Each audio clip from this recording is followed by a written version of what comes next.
A young single mom or a divorced mother of two, who would be better on Casey's jury? Depends who you ask.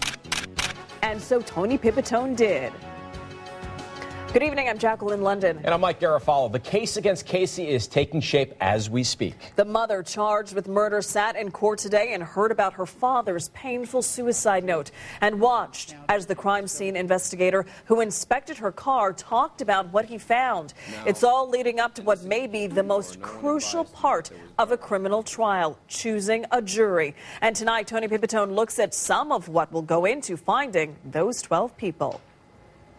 From a pool of hundreds of names chosen randomly from driver's license records, 12 people will wind up here, sitting across from a young woman they've heard of, but have sworn have not assumed is guilty. So obviously, everybody's going to have heard about this. And there may be some people that haven't.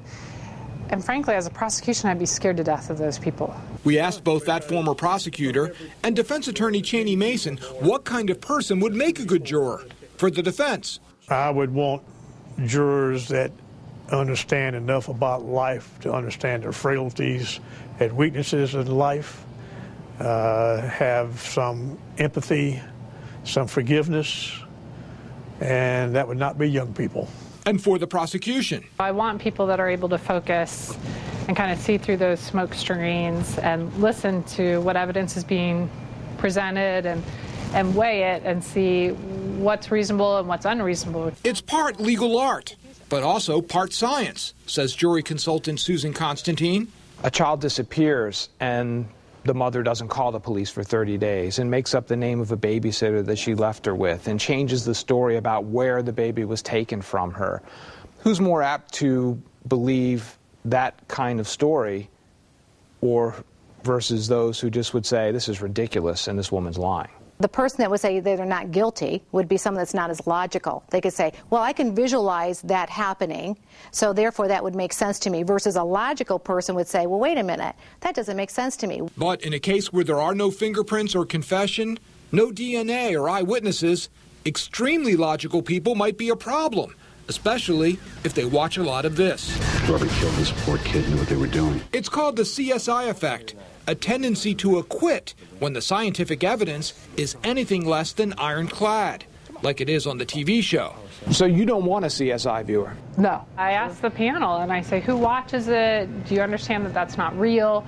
Mason, though, might look differently on fans of the show. There's an awful lot of CSI stuff that is true or partially true. And there's a lot of forensic evidence that doesn't hit most courtrooms because the lawyers don't know about it. They have so many things, it appears, that have been explored forensically that have been negative that, tends to be beneficial for the defense. When potential jurors are asked about the case, Constantine would be looking at, as much as listening to, their answers. I am one that reads facial gestures. I'm one that reads body language. I can tell whether they're deceitful or whether they're telling a lie or whether they're stretching the story or they're fabricating or they're anxious or they're nervous or whatever. Their verbal and their nonverbal communication needs to be consistent. So not every smile is a smile. It's not always genuine. Constantine says more than 2,500 factors can be evaluated in determining whether someone is going to be for the defense or for the prosecution. So one can't choose on demographics alone. But we threw out some possibilities. 29-year-old divorced mother of two on her own. Good for the defense, good for the prosecution. Well, that one would be more for the prosecution. Why? Well, they tend to be more angry, to be honest with you. We have found that those that have been divorced, that have children, they tend to be a little bit more angry, and especially if they're single parents. And if Casey Anthony is sitting in front of them accused of murdering a child, where's that anger going to go? Towards her, absolutely. Mason would likely steer clear of a young mother as well. I would not want this girl on my jury, because I'd be afraid she'd be trying to prove everybody how much better mother she is. 19-year-old single mother, high school dropout. Good for the defense, good for the prosecution? Defense. Why? Well, because first of all, they don't have the education, the higher level of education. They tend to be what we call more egalitarian, and the statistics have proven that those type of individuals will generally have proven that they would vote more for the defense. How about you, Elizabeth? Probably not, because I want someone that understands there's some level of responsibility that goes with having a child. How about a 35-year-old married white male professional, say an accountant, an engineer, someone who's detail-oriented? If there is any evidence that is subject to any form of scientific precision and it helps the defense, then I might want one of those. If it helps the prosecution, I want them to watch it on TV. Of course, we're still at least 7 months from trial. We don't even know yet what all the evidence will be, or even if the jury will be from Orange County. But if you're wondering what your odds are of being one of the chosen 12 in Orange County, Jacqueline, is probably less than 1 in 60,000. And that jury consultant mentioned using statistics in choosing a juror. Is it really that scientific? Well, Susan Constantine gave me some studies, and they do show that how people answer certain questions can be a predictor of how they are likely to lean in a case. Cheney Mason, though, says he relies a lot on his instincts, his knowledge, and his experience. Either way, 12 people's lives will change dramatically for at least a month. Sure thing. All right, Tony, thank you. Now to the details of what happened when Casey was in court today.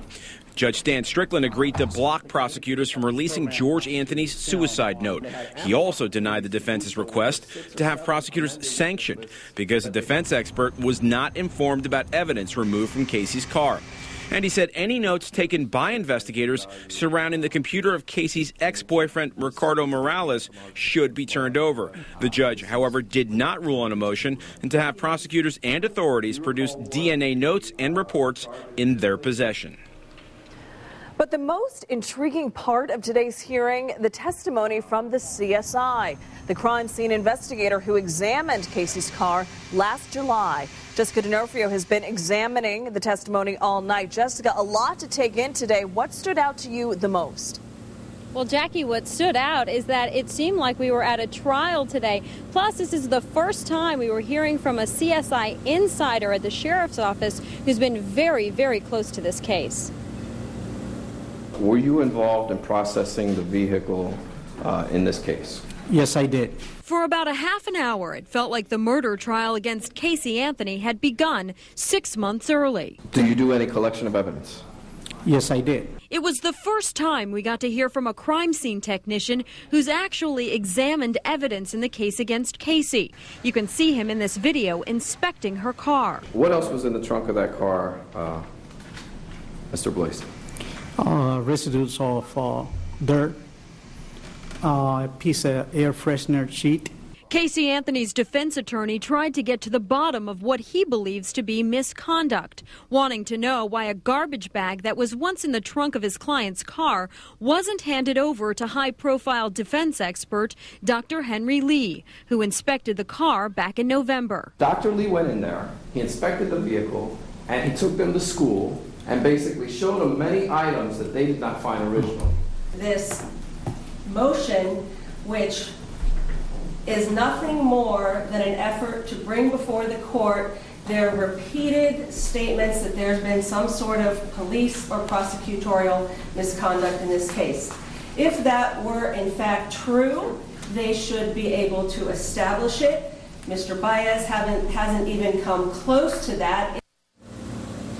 Now, prosecutors say that garbage bag was being examined out of state when Dr. Henry Lee came here to Orlando to examine Casey Anthony's car at the Orange County Sheriff's Office. Prosecutors say they never made a concerted effort to keep it away from the defense, and today the judge agreed. Live at the Orange County Courthouse, Jessica D'Onofrio, Local 6. Deputy Richard Kane did not find Kaylee Anthony's remains down the street from her house back in August. Casey's defense team wants to know why. Tomorrow, they get the chance to question him. I'm Adam Longo in Orange County. More on the defense possible strategy in just minutes. Would you pay more